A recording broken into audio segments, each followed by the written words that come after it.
आज जगदंबा हार्डवेअर इथं आलेलो आहे। आज सनी सरांचा व्हिडिओ घ्यायचा आहे। जीएसटी बद्दल त्यांना थोडीशी माहिती विचारायची आहे।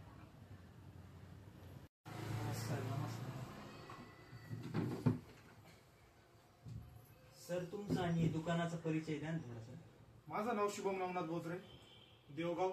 आमच्या दुकानचं नाव Jagdamba hardwares and motors stores.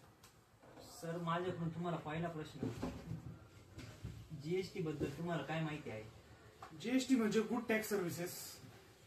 GST बद्दल जीएसटी 18% आकारले जातो। सर माझा दुसरा प्रश्न तुम्हाला, जीएसटी तुम्हाला किती टक्के लागू होते आणि कोणत्या कोणत्या याच्यावरती लागू होते? जीएसटी आम्हाला 18% लागू होते। जीएसटी सगळ्या टॅक्स बसणाऱ्या गोष्टींवरती लागू होते। सर तुम्हाला जीएसटीचा फायदा झाला की तोटा झाला?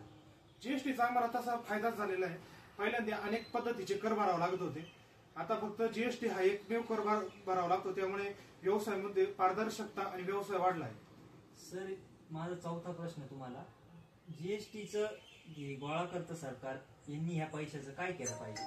जीएसटी सरकार गोळा करतं, यामध्ये सरकारने रेल्वे स्टेशन असतील, विमानतळ असतील किंवा अनेक गोष्टींसारखे जे महत्वाचे काम आहे ते लोकयुक्त उपयोगयुक्त कामं केले पाहिजे। सर ही जीएसटी तुमच्यासाठी फायदेशीर ठरली का तोटेशीर ठरली? आमच्यासाठी जीएसटी फायदेशीर ठरली। अनेक कर भरण्याचा त्रास कमी होतोय। एकच सुलभ आणि पूर्ण भारतामध्ये एकच टॅक्स आकारला जातो, त्यामुळे ती सुलभ ठरली आणि एकच भाव असतो प्रत्येक गोष्टीचा। सर माझा तुम्हाला शेवटचा प्रश्न, जीएसटी ही तुम्हाला फायदेशीर ठरली आणि बाकीच्या व्यवसायासाठी काय तिचं मार्गदर्शन करणार तुम्ही? थोडंफार नियम अधिक स्पष्ट व सोपे केले पाहिजे आणि पोर्टलची कार्यक्षमता वाढवली पाहिजे। लघु उद्योगांसाठी सल्ला व मार्गदर्शन त्यांनी विनामूल्य केलं पाहिजे। धन्यवाद।